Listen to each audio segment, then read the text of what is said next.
창세기 45장의 내용에서는 마침내 극적인 상봉이 이루어지는 내용이 소개가 됩니다. 요셉이 두 번에 걸쳐서 그 형제들의 마음이 어떠한가를 시험하기 위해서 두 번에 걸쳐서 그들에게 시험거리를 제공했습니다. 그것은 그들을 골탕 먹이려고 하거나 그들을 놀리기 위해서 또 그들에게 복수하기 위해서 했다라기보다는 그 형제들의 마음을 제대로 살펴보기 위해서 요셉이 그렇게 한 것입니다. 두 번째 방문할 때 정오의 만찬을 준비해서 자기 집으로 그 형제들을 초대하고 또 나이의 순서에 따라서 자리에 앉히고 또 그들에게 양식을 줄 뿐만 아니라 가져왔던 돈을 다시 자루에 넣어주는 일뿐만 아니라 이 요셉이 사용하는 은잔을 베냐민의 자루 속에 넣은 일로 인해서 그들이 가다가 또다시 이 요셉의 집으로 다시 돌아오게 되고 그 일에 관하여 이런저런 이야기를 하면서 유다가 내가 책임을 지겠다. 내가 이 동생을 데리고 가지 못하면 아버지를 볼 수가 없다. 차라리 자기를 벌모로 삼고 이 동생만큼은 보내달라라고 하는 간곡한 부탁을 듣게 되면서 이 요셉의 마음이 이 형제들의 마음을 확인하게 된 겁니다. 옛날에 그러한 모습들이 아니다 하는 것을 확신하면서 이 요셉이 자리를 비워서 그의 마음을 더 이상 억제할 수 없는 그런 상태가 되면서 얼마나 큰 소리로 그가 울게 되는지 그 소리가 애굽 사람에게 뿐만 아니라 바로의 궁정에 울려 퍼질 만큼 큰 소리로 이 요셉이 울게 됩니다. 그리고서는 형제들에게 자신이 바로 요셉이다 라는 자신의 정체를 밝히게 된 것입니다. 4절에 읽은 말씀처럼 나는 당신들의 아우 요셉이니 당신들이 애굽의 판자라고 이렇게 자신을 알리게 됩니다.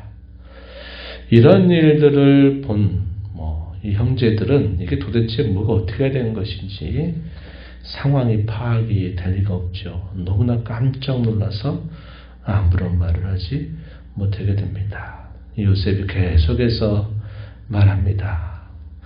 5절 이하로부터 쭉 8절까지 쭉 이야기하죠. 뭐라고 이야기합니까?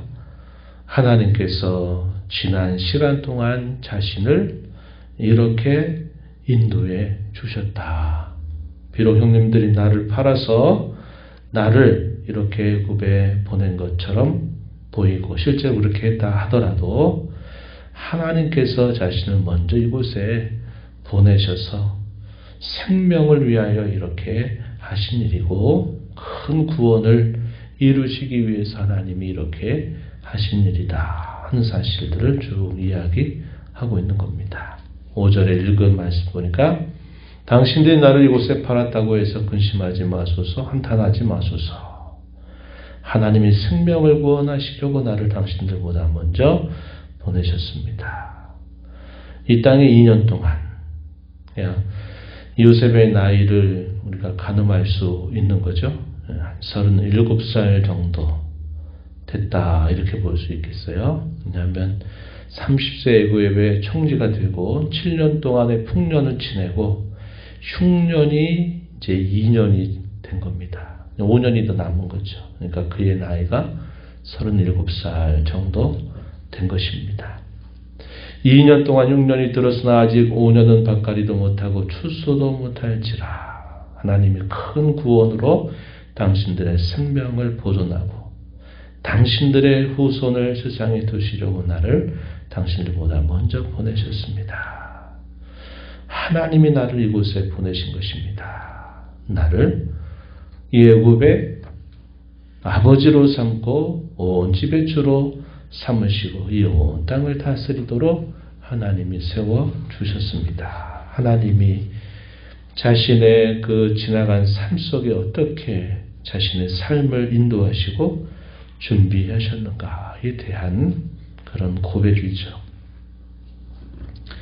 자기의 인생을 이러한 관점으로 살펴보고 고백하고 말할 수 있다는 것은 대단히 귀한 것입니다. 자기의 삶에 대해서 말할 때 나는 이렇게 과거에 참 잘 됐는데 지금은 어렵고 뭐가 어쩌고 저쩌고 막 이런 이야기들을 하면서 과거의 이야기를 영웅당처럼 말하다가 지금은 또 별스럽지 않은 것처럼 이런 식으로 저런 식으로 얘기하는 것은 신앙인에게 아무런 도움이 되지 못해요. 비록 과거의 삶의 굴곡이 많고 여러 어려움들이 있고 또 고난과 힘겨운 시간들을 지냈어도 하나님의 섭리의 눈으로 자기의 인생을 살펴볼 수 있게 된다면 그 사람의 신앙은 완숙한 신앙이 되는 겁니다. 여러분의 삶을 그렇게 바라볼 수 있어야 돼요. 그리고 다른 사람에게 그렇게 말할 수 있어야 하는 겁니다.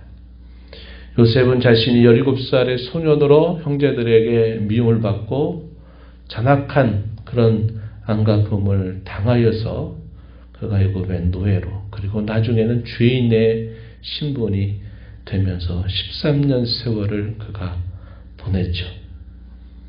그야말로 매우 강력한 당금질을 계속 받았던 인생을 살아온 겁니다. 그런데 하나님이 자신의 삶을 준비하신 것으로 그가 고백하는 거죠.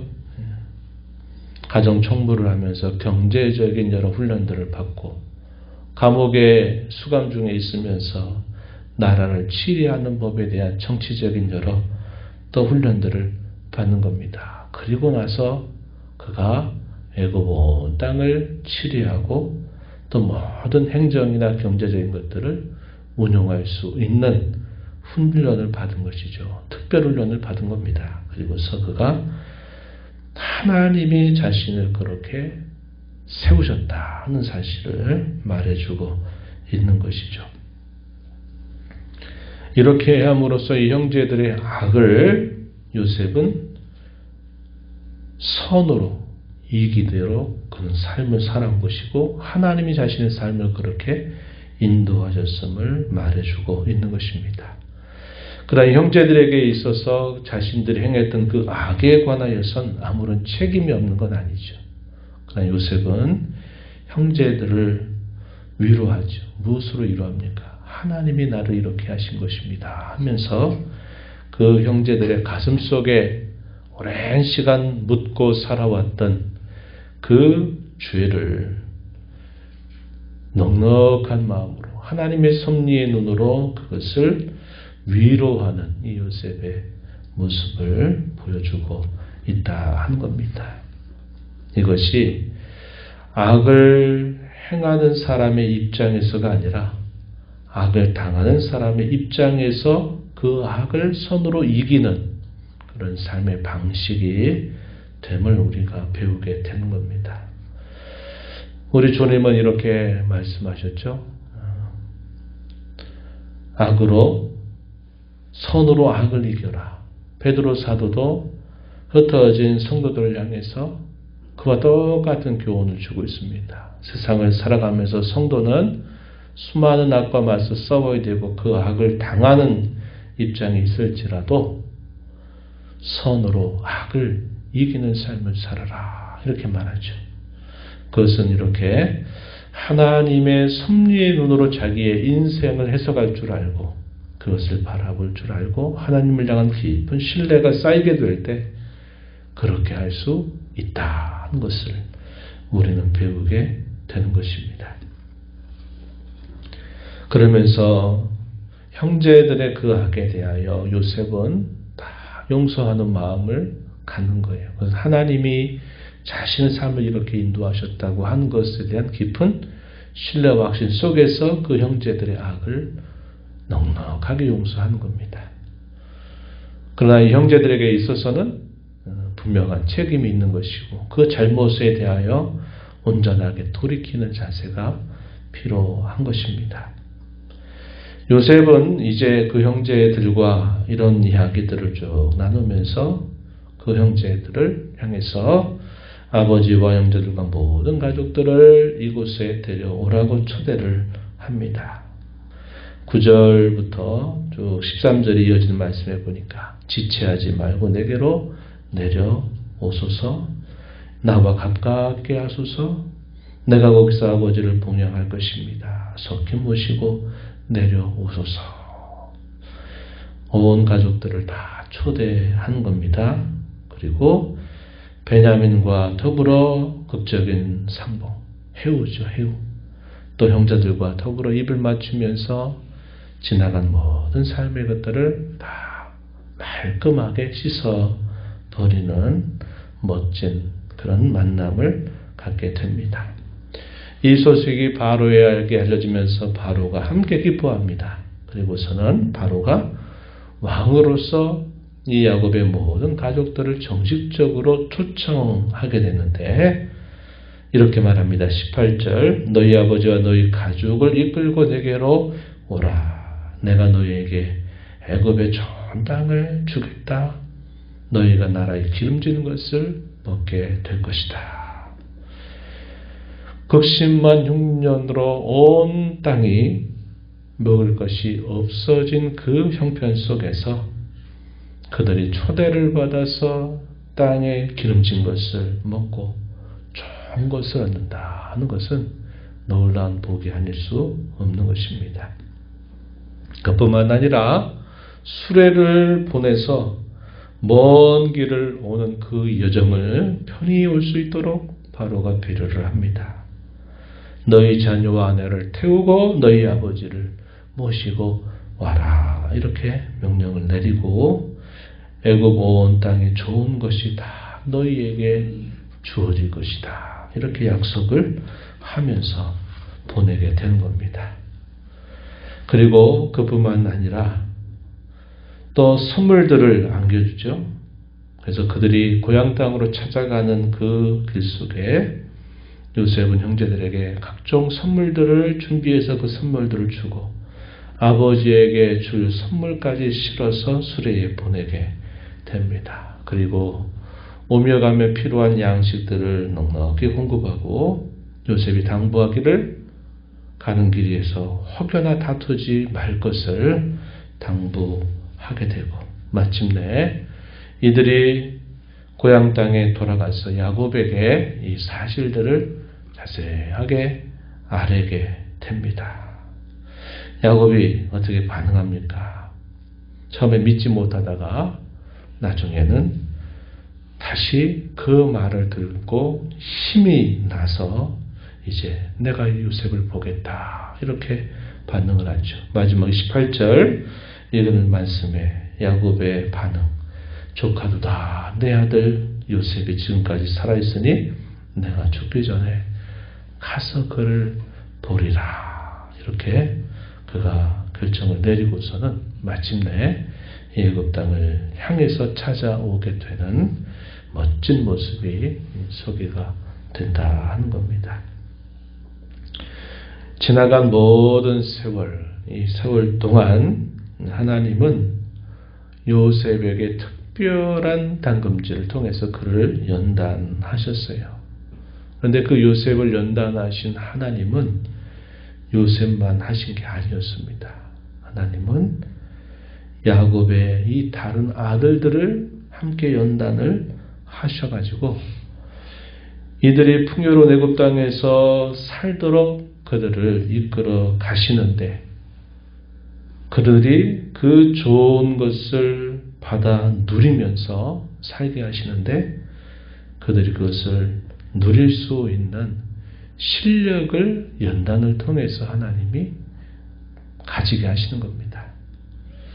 그런 준비와 연단 없이 좋은 것을 얻으면 어떻게 될까요? 또 자기 자랑 삼죠.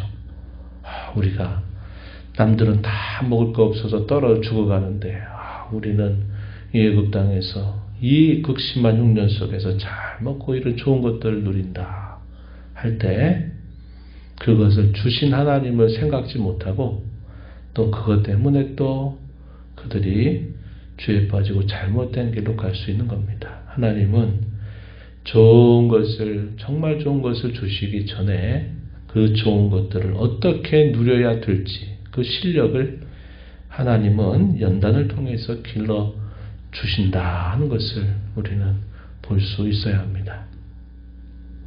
어떤 사람이 갑자기 복권에 당첨이 돼가지고 굉장히 많은 돈을, 뜻밖의 돈을 얻었다든지, 아니면 많은 땅을 가지고 있었는데 갑자기 그 땅이 개발이 되면서 그 땅값이 확 올라가서 갑자기 부자가 된다든지, 전혀 준비 없이 뜻밖의 어떤 일들이 벌어지게 될 때 그걸 감당하지 못하면 어떤 일이 벌어집니까? 그 돈 때문에 사람이 망해요.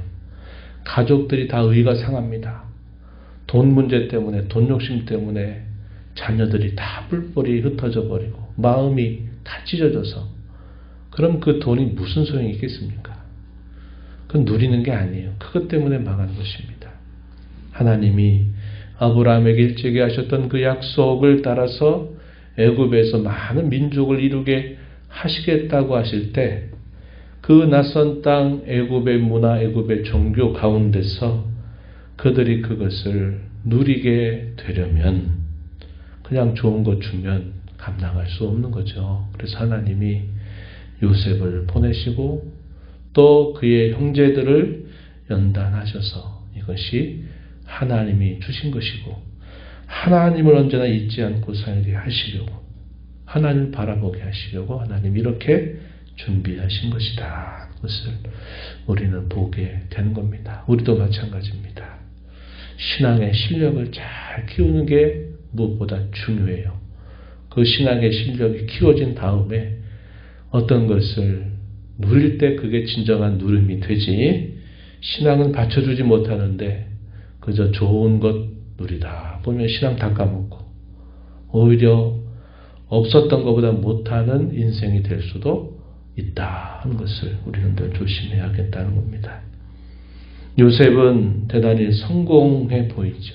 그리고 그의 모든 가족이 큰 성공을 거둔 것처럼 보이지만 이 외적인 성공보다 더 중요한 것은 지나간 세월 동안 그 시련과 어려움과 그 형제들의 미움, 그 악을 믿음을 가지고 승리했던 내면적인 승리의 모습을 볼 수 있어야만 한다 하는 겁니다. 신앙의 승리는 그저 누가 봐도 잘 되는 성공이 신앙의 승리가 아니에요. 신앙의 승리 또한 어떠한 악과 시련과 역경 속에서도 그것을 선으로 바꾸고 극복하고 이겨나가는 것이야말로 진정한 신앙의 승리가 된다 하는 것을 우리가 배우면서, 우리가 살아가는 이 땅에서 여전히 악이 창궐하고 있는 세상 속에서 우리에게 주신 이 믿음을 붙들고서 악을 선으로 이겨나가는 저와 여러분의 삶이 되기를